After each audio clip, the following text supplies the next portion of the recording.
Et nous sommes ici avec 4 femmes de 4 partis différents qui incarnent les débats de ces dernières semaines à l'Assemblée nationale et au Sénat sur cette question de l'IVG. Véronique Rioton, députée Renaissance de Haute-Savoie, présidente de la délégation aux droits des femmes et à l'égalité des chances entre les hommes et les femmes. Bonjour. Bonjour. Et bienvenue à ce micro. Mathilde Panot, bonjour. Bonjour, députée LFI NUPES du Val-de-Marne, présidente du groupe LFI à l'Assemblée nationale. Mélanie Vogel, bonjour. Bonjour. Sénatrice écologiste des Français de l'étranger. Et pour boucler ce tour de table, Agnès Canaillet, bonjour. Bonjour. Et bienvenue à vous aussi, sénatrice LR de la Seine-Maritime. Bonjour à toutes les 4. Et on a fait un petit mini-congrès. Un mini-congrès Voilà. ce matin, avant celui de cet après-midi, donc à Versailles. Même question pour commencer à toutes les 4. Est-ce pour vous une journée historique qui va se dérouler tout à l'heure au congrès à Versailles? Historique pour les femmes, historique pour la France. Mélanie Vogel.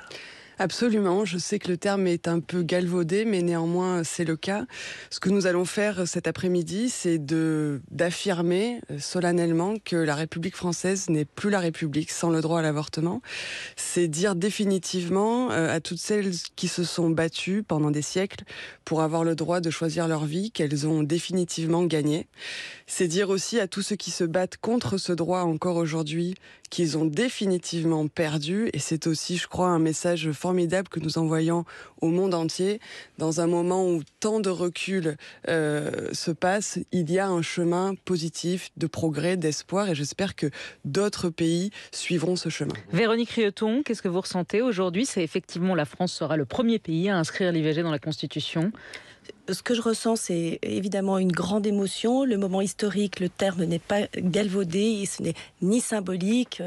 C'est vraiment un temps pour lequel la France va être en avant, y compris dans sa diplomatie féministe, et puis incarner une forme de progressisme important. Vous nous expliquerez ce que c'est que la diplomatie féministe dans un instant. Mathilde Panot, qu'est-ce que vous ressentez ce matin? Évidemment, beaucoup d'émotions et beaucoup de fierté aussi. Vous savez, c'est rare ces moments dans l'histoire politique où vous savez que vous êtes à la fois en train d'écrire l'histoire de France, mais aussi du monde, avec la France qui va devenir aujourd'hui, ce 4 mars 2024, le premier pays au monde à inscrire le droit à l'avortement dans la Constitution. Évidemment, c'est la consécration aussi d'un an et demi, voire plus même, mais de lutte et de combat parlementaire, puisque c'est une victoire parlementaire, mais c'est surtout la victoire des militantes féministes, des associations et des collectifs qui, depuis des années, voire des décennies, se battent pour le droit des femmes à disposer de leur corps. Et on vous a invité ce matin justement pour revenir sur ce chemin parlementaire qui a été très intéressant, même politiquement, au-delà de la question de l'IVG qui est évidemment centrale, sur comment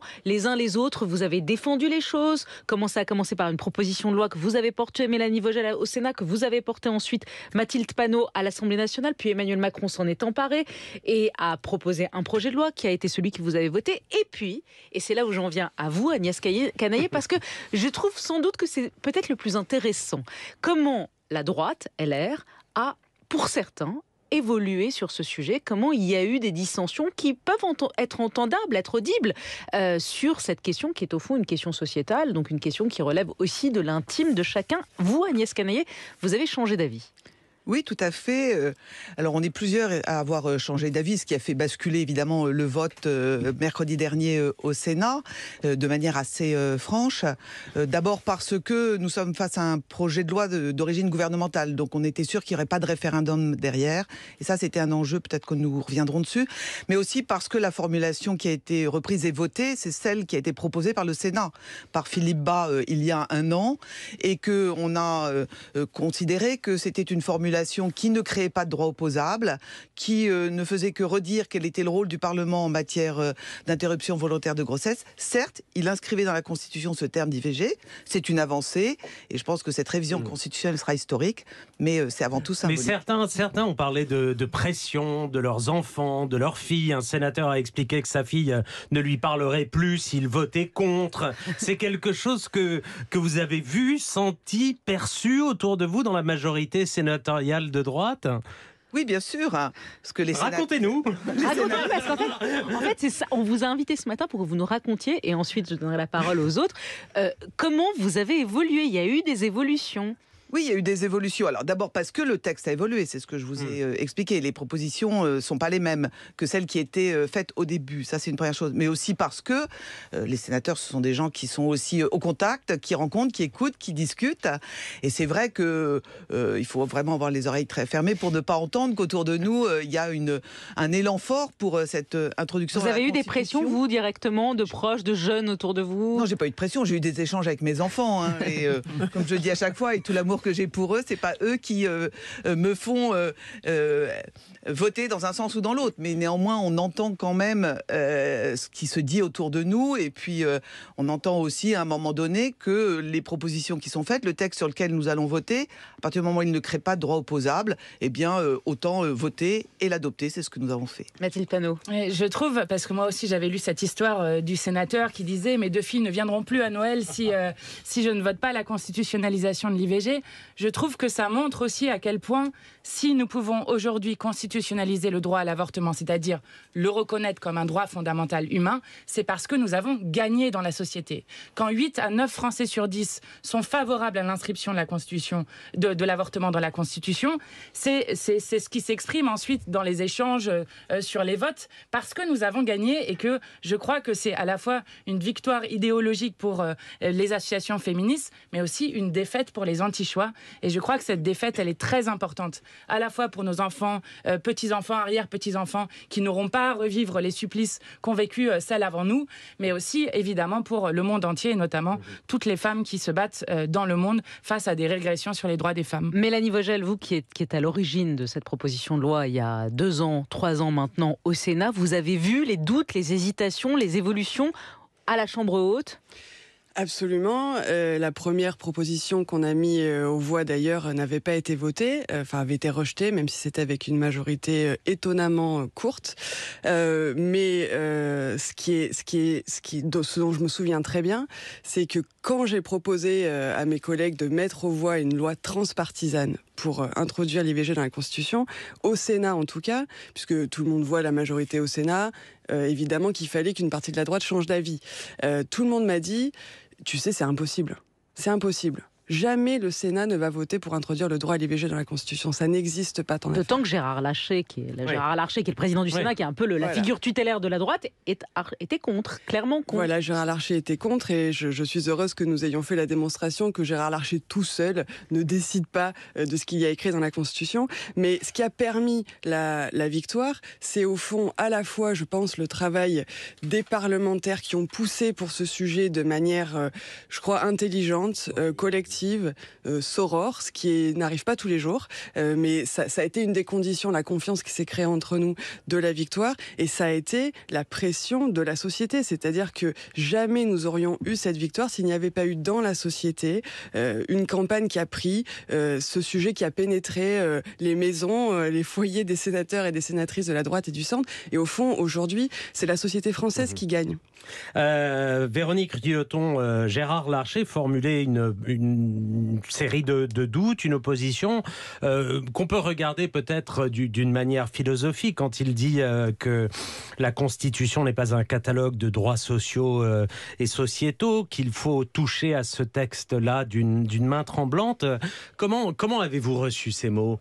Moi, je crois qu'il y a un basculement, c'est quand même le lendemain de l'annulation par la Cour suprême de l'arrêt, et que 2 éléments aux États-Unis, donc qui montrent que l'IVG est en danger de par le monde, mais également au sein de l'Assemblée. Lorsqu'on voit les débats, y compris à l'Assemblée nationale, en séance publique, sur la façon dont les amendements ont été posés sur le fait de vouloir dérembourser l'IVG, enfin, je veux dire que au sein même de notre Assemblée, les débats ont démontré que l'IVG était menacée. Et donc, c'est l'ensemble de ces 2 éléments qui font qu'il y a eu plusieurs initiatives parlementaires, et moi je voudrais saluer aussi celle d'Aurore Berger et de Marie-Pierre Rixain, qui était ma prédécesseure à l'Assemblée, et l'ensemble finalement de ces initiatives ont permis à notre délégation, également à l'Assemblée et au Sénat, de se saisir pour mettre un avis et travailler finalement sur le principe même de la constitutionnalisation,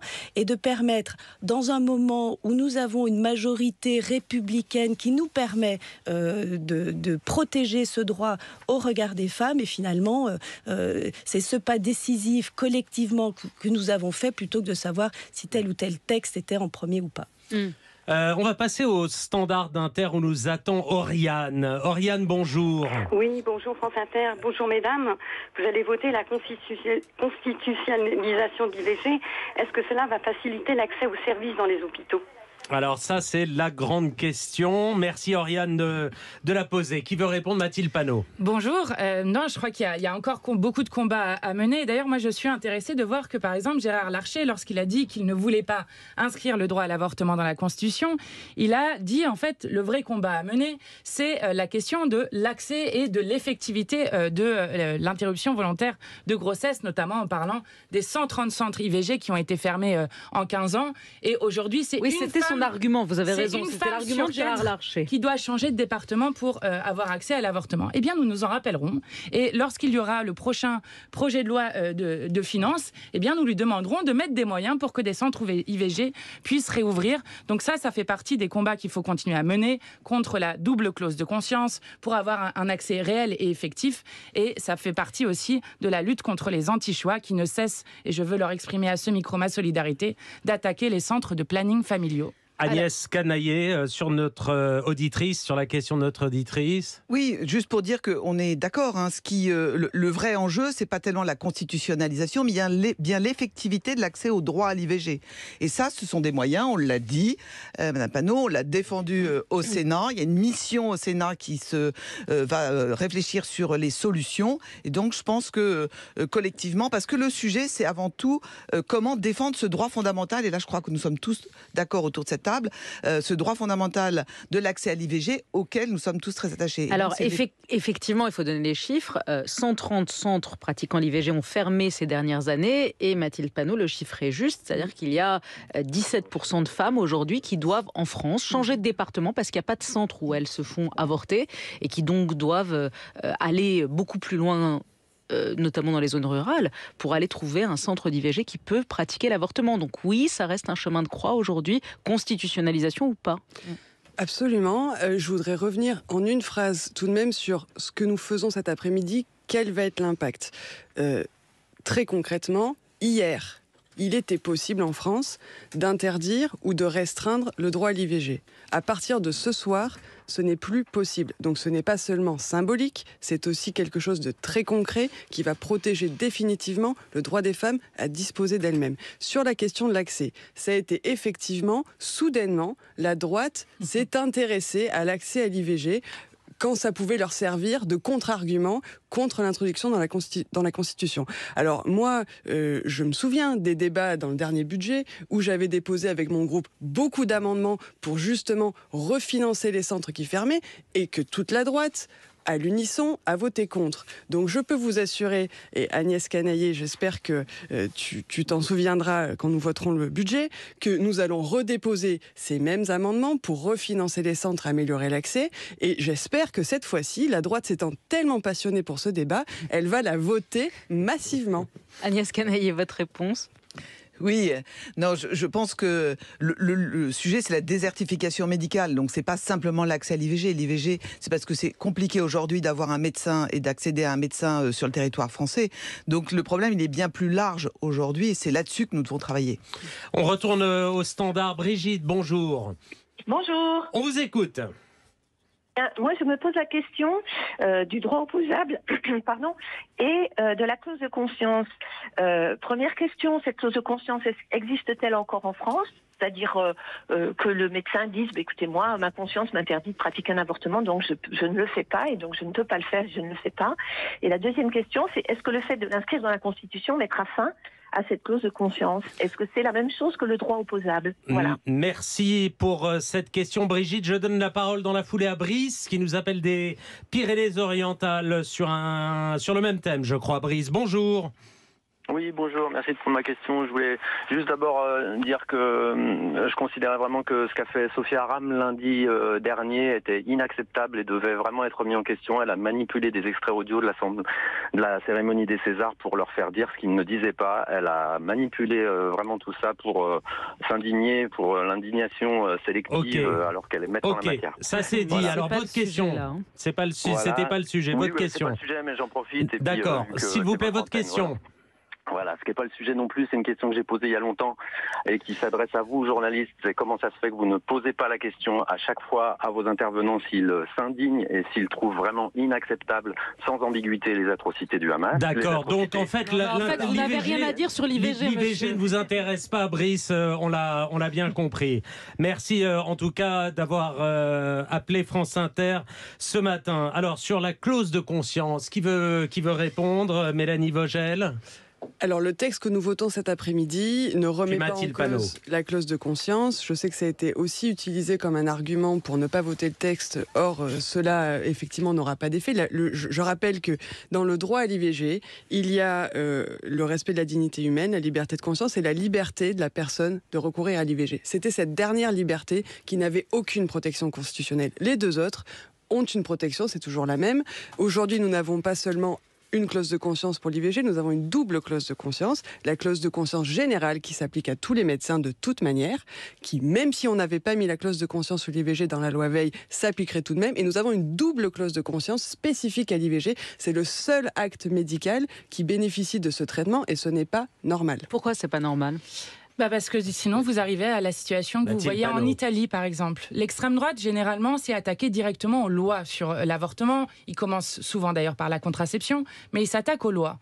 Vous avez des manières plus pernicieuses de vous attaquer à l'avortement. C'est ce qu'on voit avec l'extrême droite en Italie, où justement, par la question de la double clause de conscience, par les clauses de conscience, vous vous retrouvez en Italie avec 75% des professionnels qui ne pratiquent plus d'IVG. Donc, en fait, le droit à l'avortement existe toujours, mais il n'est plus garanti dans son effectivité. Donc c'est pourquoi nous demandons l'abrogation de cette double clause de conscience. Et je veux juste vous dire que j'espère que la victoire historique que nous allons arracher aujourd'hui, renverra à d'autres victoires. Et notamment, je suis très heureuse que la semaine dernière, les Polonaises aient regagné le droit à la contraception d'urgence qu'elles avaient perdu en premier, juste avant. Oui, parce que la majorité politique a changé en Pologne. Exactement, et notamment avec un fort taux de participation grâce aux féministes notamment. Agnès Canayer, vous souhaitiez intervenir? Oui, juste pour rappeler quand même que la loi Veil, c'est un équilibre. C'est un équilibre entre les droits d'accès à l'interruption volontaire de grossesse et la clause de conscience des médecins. Vous la comprenez, cette double clause de conscience des médecins pour l'acte de l'IVG? Tout à fait, et nous la défendons. On a même souhaité qu'elle soit inscrite directement dans la Constitution pour être au même niveau de protection que l'IVG.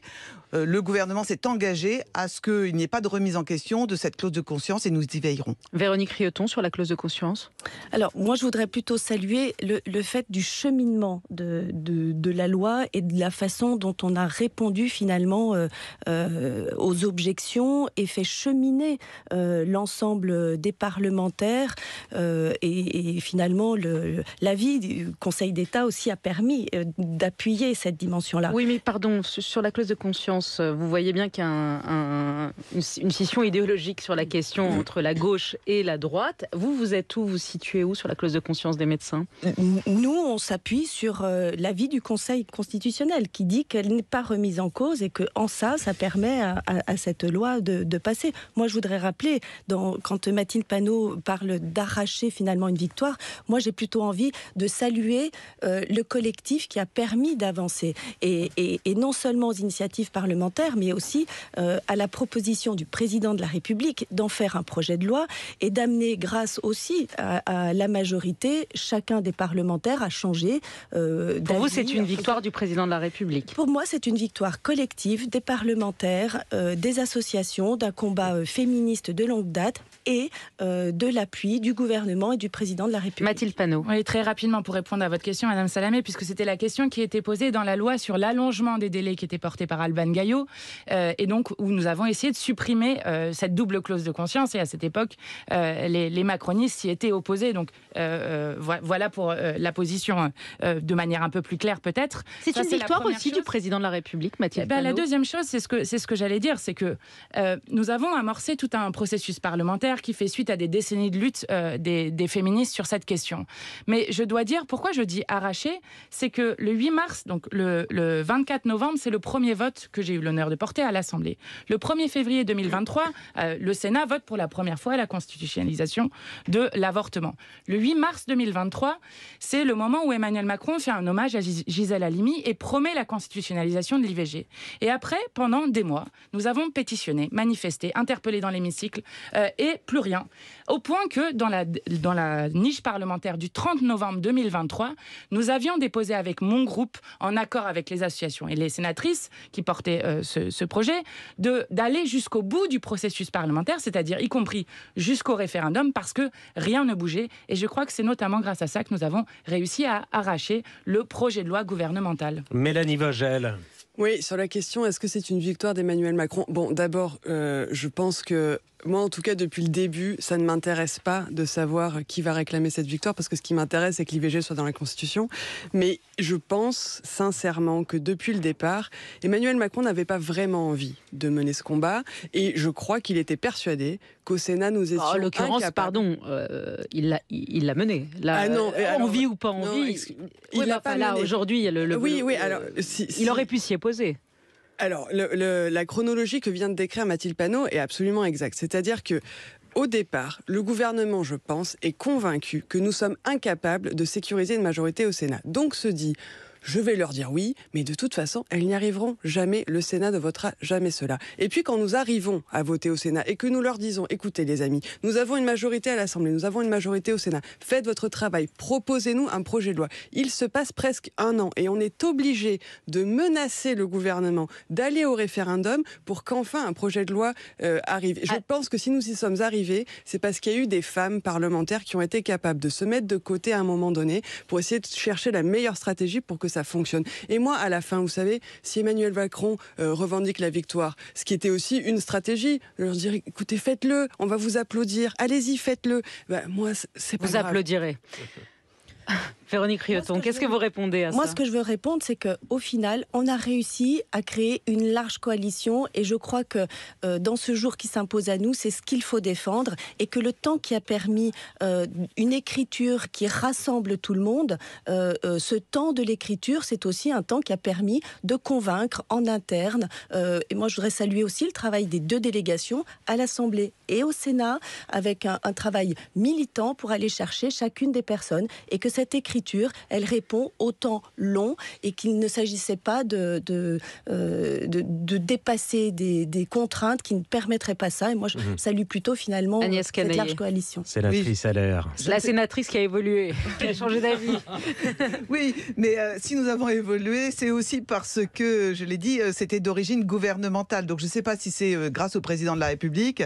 Je sais que le 8 mars, on aura le droit à une grande fête symbolique pour la journée de la femme de récupération. Mais ce que je veux dire, c'est que d'un point de vue d'une autre, si ça en était resté simplement à des initiatives parlementaires, on ne serait jamais arrivé aujourd'hui à la constitutionnalisation. C'est bien parce qu'on est face à un projet, c'est bien parce que le gouvernement a repris ce sujet à son compte. Eh bien, merci. Merci. En tout cas, à nous, vous les 4 femmes. Allez-y. Juste un mot, je pense qu'on peut... C'est Véronique Rioton. On peut tout de même Renaissance. Se féliciter d'avoir dépassé les clivages pour se fédérer autour d'un objectif commun et contre l'extrême droite. Ça me paraît important qu'on le redise ce matin. Et je voulais relayer une initiative de la Fondation des femmes qui met un écran géant cet après-midi sur la place du Trocadéro à 15h30 pour que l'ensemble des citoyens puissent regarder cet événement. Eh ben, ça, c'est bien de le dire, effectivement. On ira le voir en écran géant. Mais pardon, il faut reconnaître, soyons justes, le Rassemblement national, en l'occurrence, ne s'est pas opposé. Pas par pur opportunisme politique. Non, alors pas entièrement, Madame Salamé, juste quand même, il faut le dire. Vous avez encore des députés RN qui considèrent que l'avortement est un meurtre de masse et comme la Shoah, comme le génocide. D'accord, ils vont voter quoi cet après-midi? Eh bien, ils ne vont pas voter de manière unique. Justement, regardez. Eh ben, on va regarder. On va regarder. Merci à toutes les 4. Ne votent pas pour, je vous assure. Mélanie Vogel, Mathilde Panot, Véronique Rioton, Agnès Canaillé. Merci d'avoir été à notre micro. 8h47.